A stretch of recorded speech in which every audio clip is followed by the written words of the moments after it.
school, junior high, high school, played sports together, paintball, shot rabbits, worked on the farm, just everything you guys do together. And then we both went to University of Arizona, and I pursued agriculture. And after 9/11, Eli enlisted and went into the Navy, and we kind of, our lives diverged at that point, but still a dear friend of mine. So he was nice enough to drive all the way down from Tucson, 3 hours away, just to come talk to you guys. So with that, I'll turn it over to Eli. Yeah, and Eli, you mind coming over here just to kind of get in the middle of a circle for us? Not a problem. He looks tough, but he's a teddy bear. Yeah, I am. No, it's good to be here, guys. You know, this is where I'm from. I don't get to come back here often, but as Mitch asked me to come out here and talk to you guys, you know, I started thinking about what would I want to know that I know now when I was your age.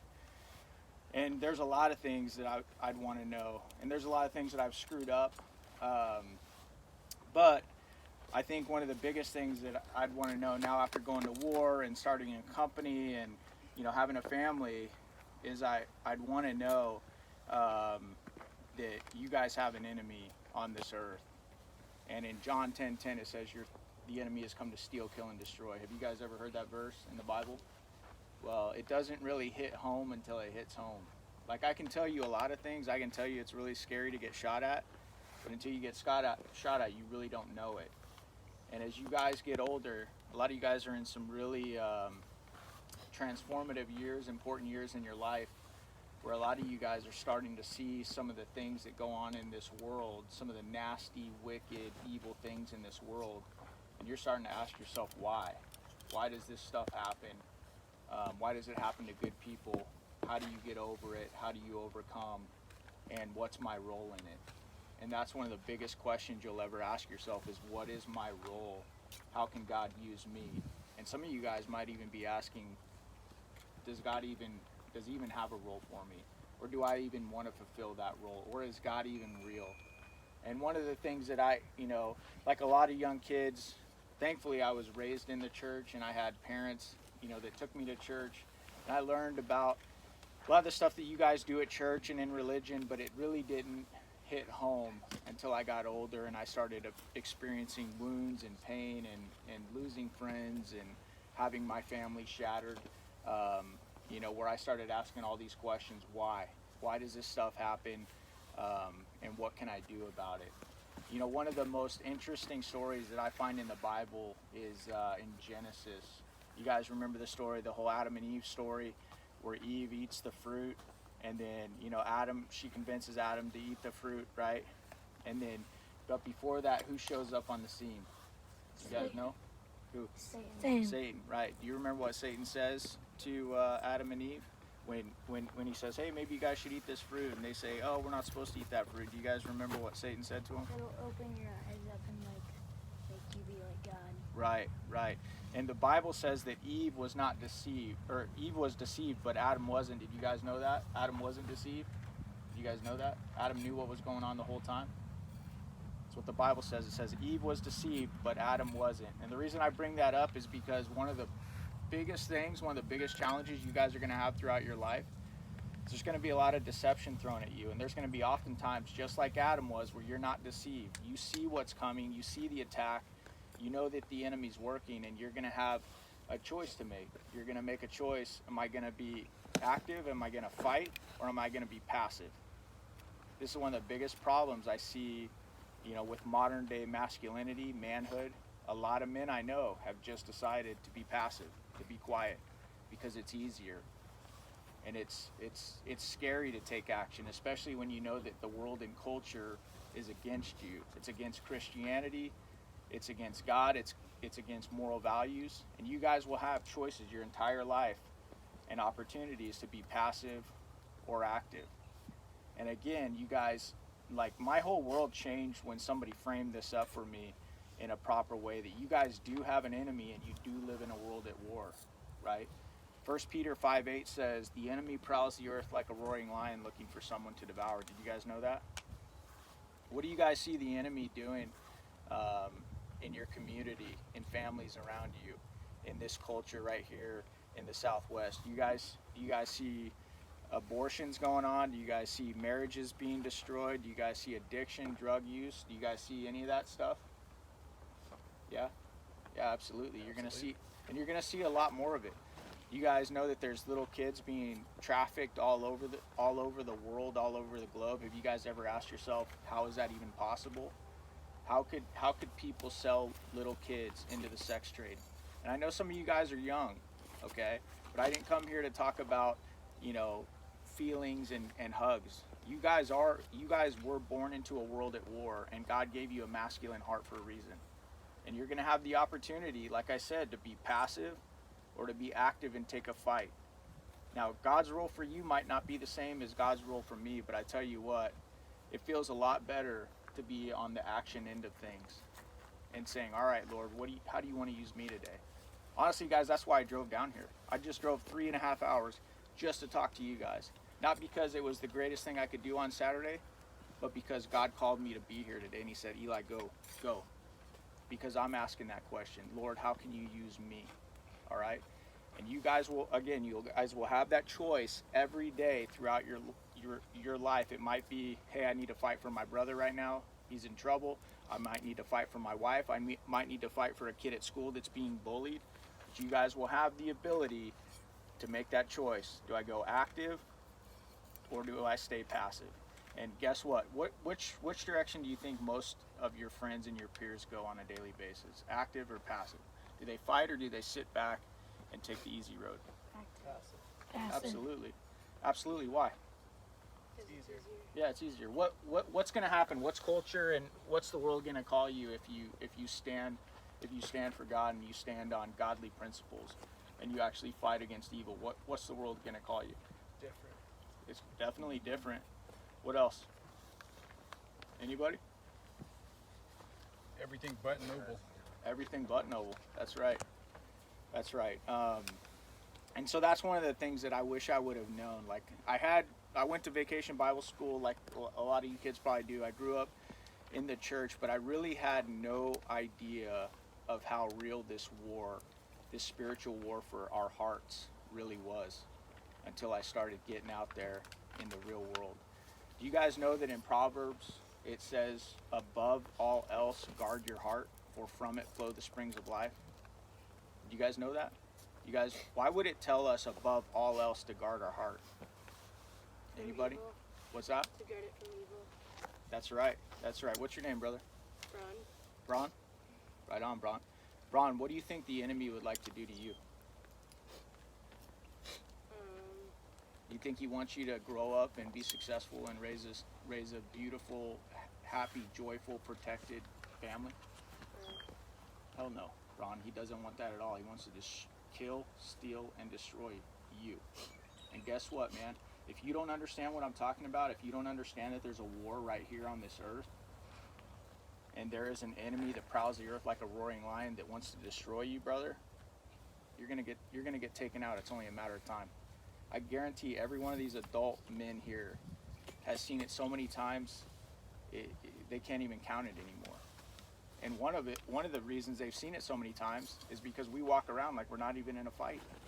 We don't know the characters. We don't know who the enemy is. We don't know what his tactics are. And we sure as hell don't know how to defend against him. And I'm telling you right now, guys, I've gone overseas, and like some of the guys here, and I've fought enemies overseas. I was a sniper in the SEAL teams. I had 4 sniper rifles just for that one job, let alone all the other guns and rocket launchers and all the other weapons we had. And I'll tell you what, not one of those weapons would have done anything for this war that I'm talking about right now. But there are weapons and there are tactics and there are ways you can fight.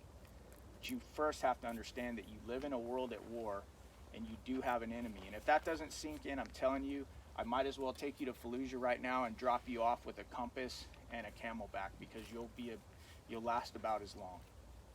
It's serious out there, guys. And that's why you see so much dysfunction, so much corruption, so much evil out there. And we don't like to focus on it because nobody wants to focus on evil and corruption and wickedness all the time. And we want to have a good time, right? We want to be joyful. We want to laugh with our friends, and all that stuff is good. I'm just telling you right now that I see a bunch of young men, and you guys will have the opportunity, if you so choose, to go out into the world and make an impact and make a difference. like Adam, you'll be able to make that choice. Do I want to be passive, or do I want to fight for my bride? Do I want to fight for my family? Do I want to fight against this evil I see over here, or do I want to rest in the shadows because it's easier and I won't be called names and no one will attack me? And I'm telling you right now, gentlemen, every single one of us will one day stand before God. Every single one of us. And he gave you skills and talents that he didn't give me, and vice versa. And we're going to be asked, how did you use? And if you don't, guys, when we come face to face with our Creator, it's not going to be like the picture where you always see Jesus holding the little lamb. Like, you are going to be in reverence. I would say there's going to be a healthy amount of fear in every single one of us to stand before the Creator. And if we can't answer that question, if we can't say, Father, I used what you gave me for good, I used it to fight evil, that's not going to be a good day. It's not going to be a good day. And so we get to work backwards from that day and be like, all right, Lord, how can you use me today? How can I fight for your kingdom today? Because I guarantee you there will come a time where the fighting is over, where we get to walk with God. You know, the scriptures are really clear about that. One day Christ is coming back, and we will get to reign, and we will get to walk with him on a daily basis, just like Adam and Eve did. But until that day comes, we get to make that choice. Am I fighting? Am I fighting for something that's moral and pure and for righteousness? Am I fighting for those people around me that I love and care about? Or am I being passive? And that, guys, is one of the biggest choices that you'll ever make in your entire life. All right? What questions do you guys have for me? Yes, sir. What does SEAL stand for? It stands for Sea, Air, Land. So that means we can come in from the sea, air, or the land. What other questions? So Eli, I have a question, and I'm going to ask a personal question if you don't mind. But so if you were to go back, and maybe you could share a little bit of your childhood, you know, put yourself back in these young men's shoes, Yeah. and maybe things that you were either deceived by, Yeah. or living unaware of, you know, kind of to your point right now, and then just share how that shaped your life and in good ways and bad ways. Yeah. So what's the youngest kid we have here? Probably a 9 or 10-year-old. What's the oldest kid that we have? 15, 16. Tate, 15. 15? Okay. So Tate, you're 15? Yeah. 2 years after I was your age, 17 years old, I received the biggest wound that I've ever received in my entire life, and it was from my own father. All right? And there's a lot of young men here who have received father wounds, okay? And it's not because your dads are horrible people or anything like that. It's just because they're human beings, all right? My dad called me when I was 17 years old, and I thought I grew up in the perfect little home, and he said, Eli, I'm not coming home. I'm not coming home anymore. I've been cheating on your mom, and I've decided that I'm not going to live at home anymore. And I don't remember what he said the rest of the phone call. I was just like, you know, I just blanked everything out because I couldn't even believe what I was hearing. And so here's what happens, because every one of you guys is going to face either 1 or 20 moments like that in your life where like you just get your world rocked for whatever reason. And the enemy then will come in behind that Tate, and he'll say, Eli, you're on your own. You're on your own, buddy. If anything good is going to happen in your life, you're going to have to make it happen. You know why? Because he doesn't want you relying on your real Father, your Heavenly Father, who will never, ever, ever let you down, and who does have a hope and a plan to prosper you and not to harm you. And so one of the things that I wish I would have understood when I was your age is, yeah, we all do have earthly fathers. Some of you guys have better fathers than others, but you guys all have an amazing Heavenly Father who loves you and has a plan for you. And if you learn to put your focus on him and not your earthly dad, not your principal, not your high school football coach, who will all eventually let you down because we're all broken and sinful people. But if you learn to fix your eyes on him, it'll make a world of difference in your life. And I wish I would have known that, because I went through a lot of years of struggling, thinking that I was on my own. I bought into the agreement that right where the enemy wanted, that, hey, Eli, you're on your own, and if anything good is going to happen in your life, you're going to have to make it happen. And you know what that creates, guys? It creates a personality and an attitude where you think that everything relies on you. And you start becoming selfish, self-centered, and you start to think that this world revolves around you. And guess what? We live in a much bigger story, and this story is not about us. And once you realize that this story ain't about us, but it's about the Creator, and we're just a part of that story, everything changes, and it gets way better. And then you get to come and do stuff like this. You get to cast aside what you had going on, and you get to say to yourself, you know what? I could do a lot of things on this Saturday, but I'm going to come down and talk to 15 young men in Yuma, because maybe one of them will hear something I'm saying. Maybe it'll change his life. Because I remember the guys that spoke truth to me. And I didn't always listen. But man, there was a day where I did, and it changed my life. And now I want to come back and do it for others. What other questions? What kind of like evils did you see in your travels around the world? Like, how did your faith help you get through them? Yeah. Well, considering the audience, I think I'll go with the PG on that. But I saw a lot of murder. I saw a lot of tyranny. I saw, it's like, there's so many, I've got a tattoo on my arm that says, evil triumphs when good men do nothing. And it is so true. It is so true. And that's what I was talking about earlier with passivity and men and warriors that say, you know what, Lord, use me. I will go and I will be a warrior for you. But I just saw a lot of, greed. I saw a lot of corruption. I saw a lot of violence. And I saw a lot of, outside of all of that, I saw a lot of men who were trying to fill a God-sized hole in their heart with things that this world told them would make them happy, like title. Being a Navy SEAL is a pretty big deal. It's not easy to accomplish. There's only about 2,000 SEALs in the world at any one time, right? And it took me 5 years to get there. Not because it should have, but because I'm a moron and I didn't prepare properly the first time I went. But I've seen so many guys try and fill a God-sized hole in their heart with sex, drugs, rock and roll, money, fame. I've tried to do some of it myself, and guess what? Every time you do it, you go around the cul-de-sac of stupidity. It always leads you back to the same place every single time. And some of us are dumber than others. Some of us will do it for 10 or 15 years before we finally say, you know what? I've tried all that stuff. It doesn't work. I'm going to try something new. And so those are some of the things that I saw. But I also saw some good stuff too. I also saw men and warriors that were willing to, risk their lives for others. And that's pretty damn cool when you see it. And it's really cool when you make the correlation that that's what God sent his son, Jesus, to do for us, to trade his perfect life for ours. Right? That's pretty awesome when you really think about it. How many of you guys would like to get beaten for, 4 or 5 hours and then thrown up on a cross, while you suffocate to death? Does that sound like a good Saturday afternoon? Doesn't sound like a Saturday. I've been through some tough stuff, I know it, but I haven't been through anything even close to that. And that's what Christ did for us. And when I think about that he did that for me, it makes me want to serve him, and it makes me want to follow him. What other questions, guys? Have you ever, almost came close to dying in war? Yeah, I have. It's pretty scary.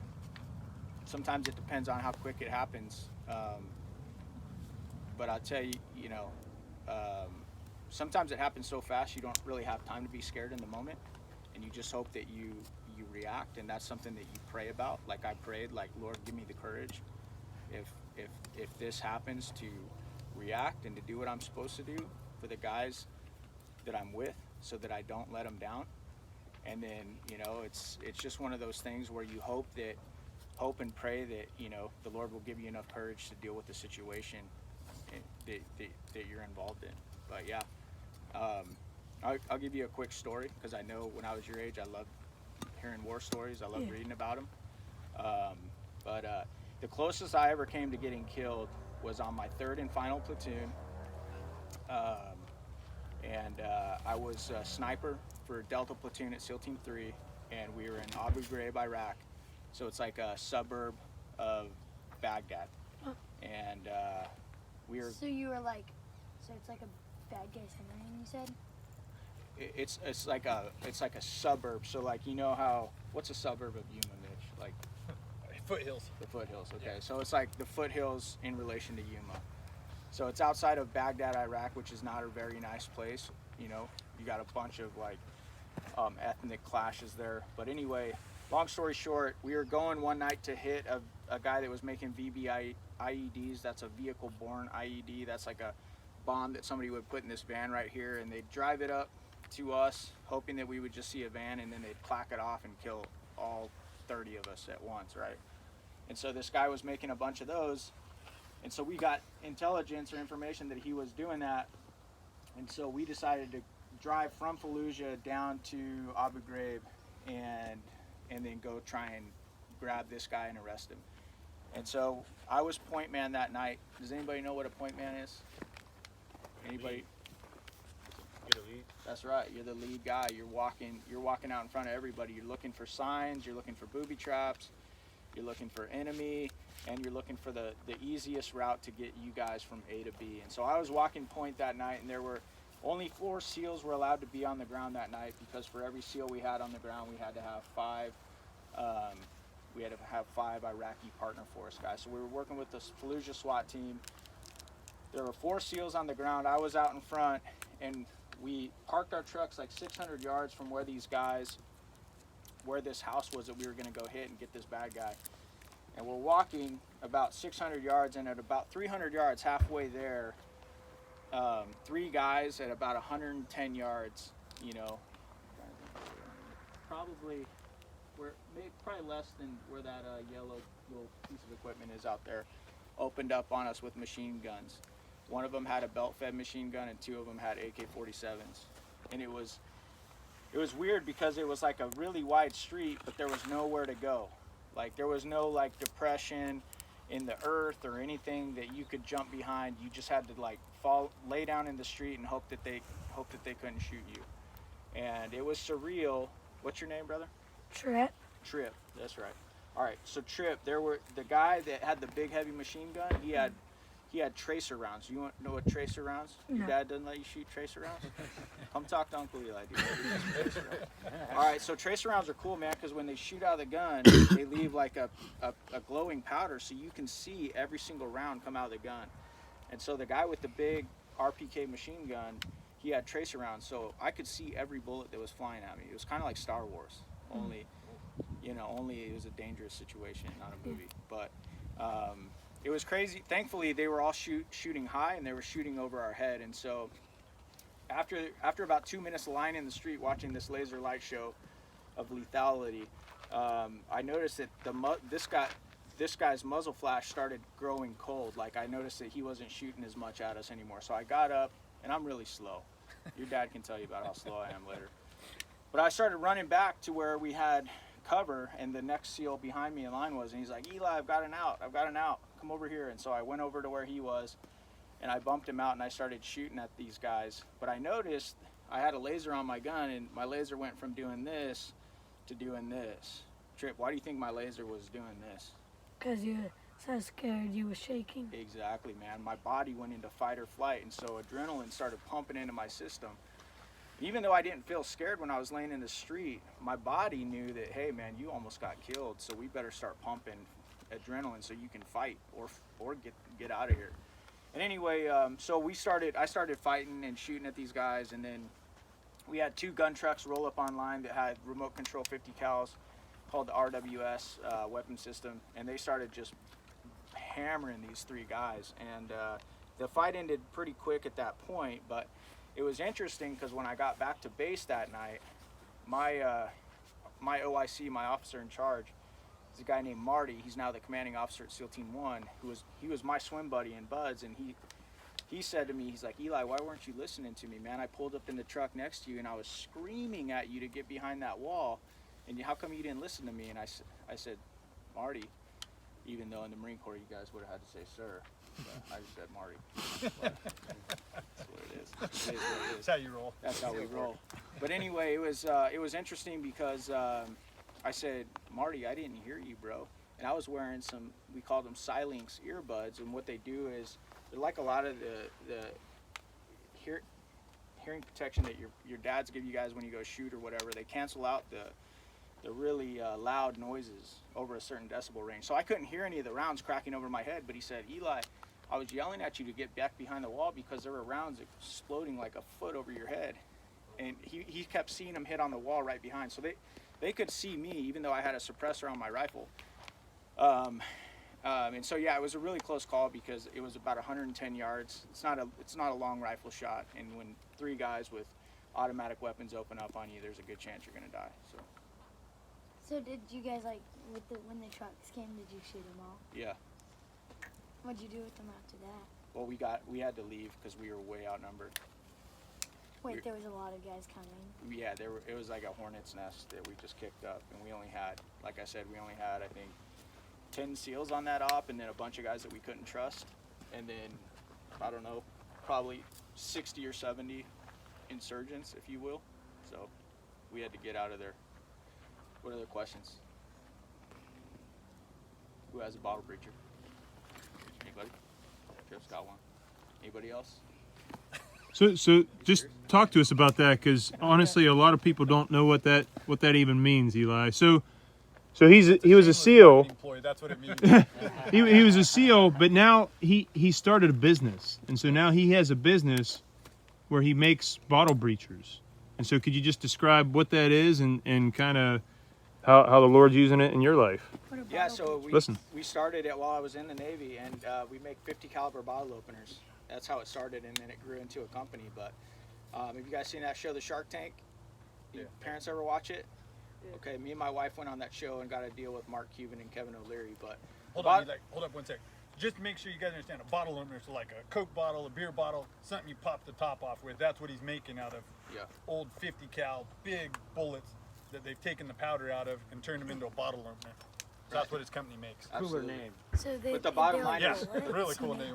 the bottom line is, guys, even as I was talking, Old bullets. talking to you guys earlier, like, even if the Lord blesses you with something like that, you still got to ask yourself, okay, how do I use this for your glory? How do I use this to make an impact? How do I use this to bless other people? And so God's going to throw you guys in positions the rest of your life where you're going to be faced with those questions. Okay, is there anything, even though this isn't what I necessarily thought I'd be doing, is there a way that I can bless, other people like Mitch right now, and with this land, and Jim?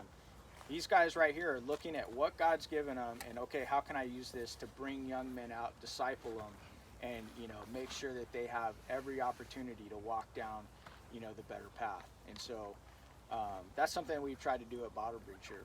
But yeah, it's been a wild ride and a blessing, and I know God's got some more awesome stuff for me and my family, but I'm going to continue to control the one thing I can control, because you guys, you can never control like the adversity that comes at you, the bad things, the good things. What you can control is your posture, and it goes back to my posture. Is my posture one of, Lord, I'm willing to be used, I'm willing to fight against evil, or is my posture, you know what? No, I don't want to take heavies. I don't want to get shot at. I don't want to be called a name, and I'm just going to stay in the back here and look for a little bit of pleasure. So I know you guys are getting tired. Any other questions? I got one. When Yes, did you decide to become a SEAL? Was it a childhood dream, or just something happened later in life? Well, I when I was a kid, I thought I might go into the Marine Corps just because I grew up here in Human. I always respected the Marines that, ran around here, and I always loved the fact that the military men and women, and my parents did a good job teaching me about cops and, servicemen and women, and also military folks, is that their life was about something bigger than them, and that always attracted me, because I didn't want to just do a job or a career that was all about me. I had to have something that was bigger than me, and so I was always drawn to that. And then I was actually reading in Barnes & Noble. There was one on, where's that Barnes & Noble, Mitch? Was on 32nd? 32nd, yeah. Yeah, that one. I was reading in there when I was 18 years old, and I started going through the special operations bookshelf there in Barnes & Noble. And I was like, oh, these all look really cool, but I keep seeing in all of these books that the Department of Defense says SEAL training is the hardest training in the world. So I was like, I want to try that. And I found out it was so hard that I couldn't make it through on the first time, but it didn't stop me. And that brings up one of my other favorite scriptures, guys. It says, "Consider it pure joy," in James, "when you face trials of many kinds, for it's the testing of your faith that breeds perseverance. let perseverance continue so that you may become mature, complete, and lacking in nothing. And you know, all of us want to get to that point where we're mature, complete, and lacking in nothing. The problem is most of us don't want to face trials of many kinds, and even fewer of us want to consider it joy when we're walking in those storms of life. Because if you're in a storm of life right now, I guarantee if you have good perspective and you look at it properly, God has something for you in there. There's a lesson, there's a nugget in there for you, and he's trying to forge us into being mature, complete, and lacking in nothing. And that's one of the reasons when you look at a military academy, a police academy, whatever, they're always chock full of difficulties, struggle, and pain, because they know for you to get that individual, that warrior on the other side, you have to put them through all this adversity. And you know, so some of you guys that are walking through adversity right now, you guys are going to be that much more prepared if you choose to go the right way with it than than people that just say, oh, woe is me, I'm a victim, blah blah blah. No, there's always a silver lining, there's always a gold nugget in it, and if you learn to utilize that and understand it, you'll be so far ahead of the game it won't even be funny. Any other questions? Yes, sir. So first and foremost, I just want to say everything you said, really resonated with me. Like, I feel like, the adversity, like you said, it does come out of anywhere. It will find you, even if you're not looking for it. I just want to know, first, do you have kids? I have two daughters. Okay, because how is going to tie this together? Like, in the midst of, like, life, I feel like me, myself, like, going through what I'm going through, like, you have to lean on somebody. Like, when you lean on the Lord first, like you were speaking on, like, how do you get through those, like, because there's going to be some hard times, and, everybody won't see it, but you'll know and the Lord will know. Right. Like, because for you to be able to give back, like, how you are here today as this pillar, like, how do you get to that point and not give up? Because like, in the end, it'll be more fruitful for the people behind you. You can't make that change. Right. If you was to turn tail and give, just run away. Right. Absolutely. So I think there's a couple things there. When I was a kid, my mom used to tell me, Eli, never try and eat the elephant all in once, one bite at a time, right?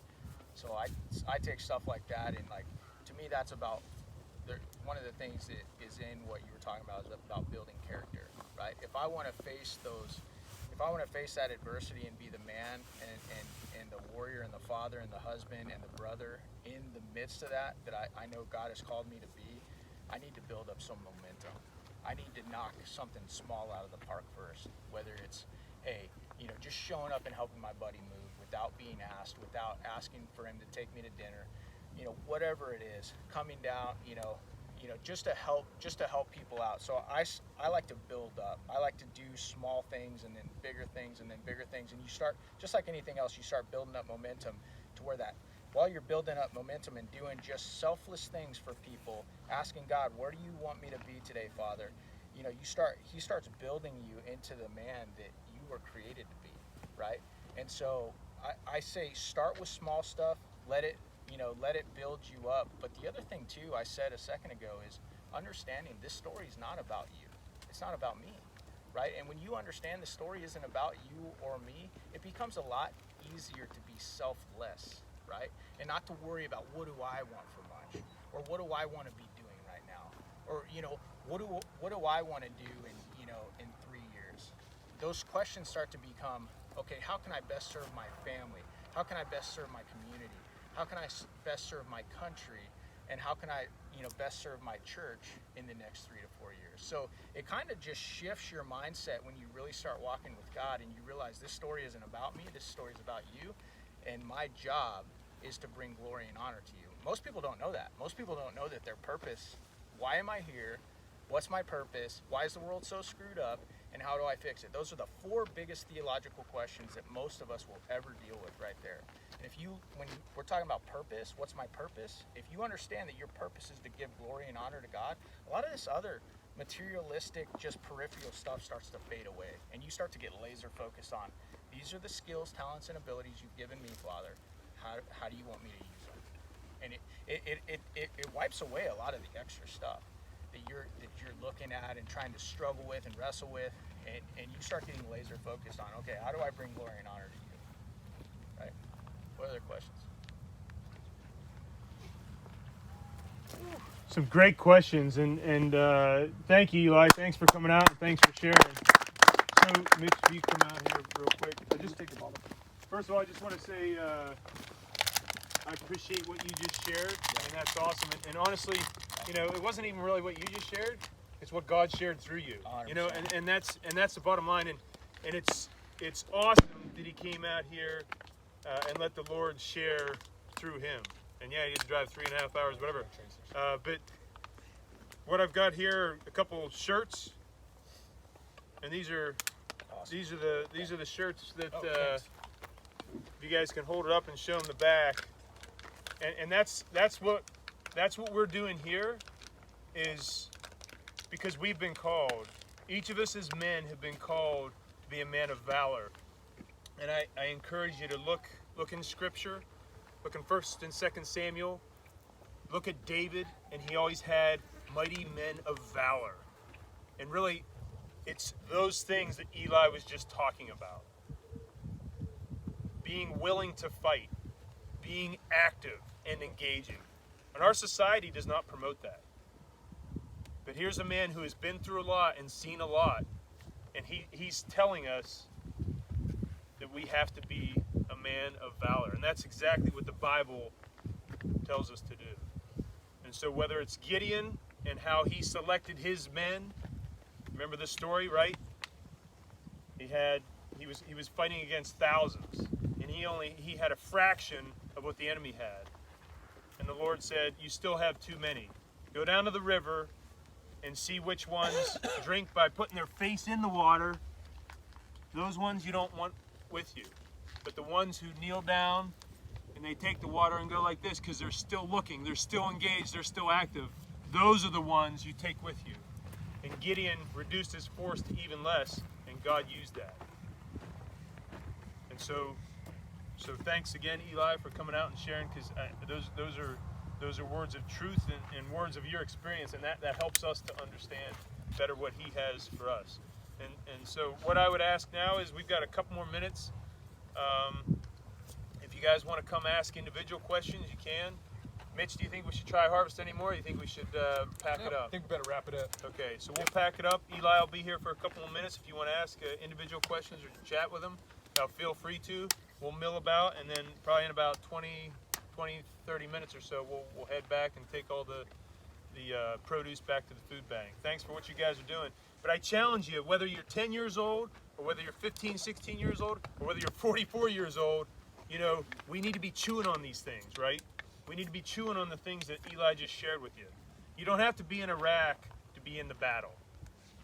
And that's what he started out the gate. We are in a battle right now. And I would contend that the biggest battle, I think, is just the scales are on our eyes, because society would have us believe, hey, just relax. It is all about you. And how can we make your life better? Because that's what you want. You just want to have your life better. And it's not. It's not about us. And so I challenge you to really chew on that and talk. And the other thing that he talked about is, you know, don't be by yourself, because you think, hey, I can do this, I can do this, I can do that. You know, I'm going to build up these walls around me, and that's a fallacy. I mean, you've got brothers around you. Maybe they're younger, maybe they're older, but you've got men around you who I challenge you to share with. Share real stuff with, not just topical stuff. All right. Thanks again, Eli. Appreciate it. Thank you, man. My pleasure. Great day. All right. Said none of you can take him down either, so if you guys want to tag team him, prove him wrong. Bring it, boys.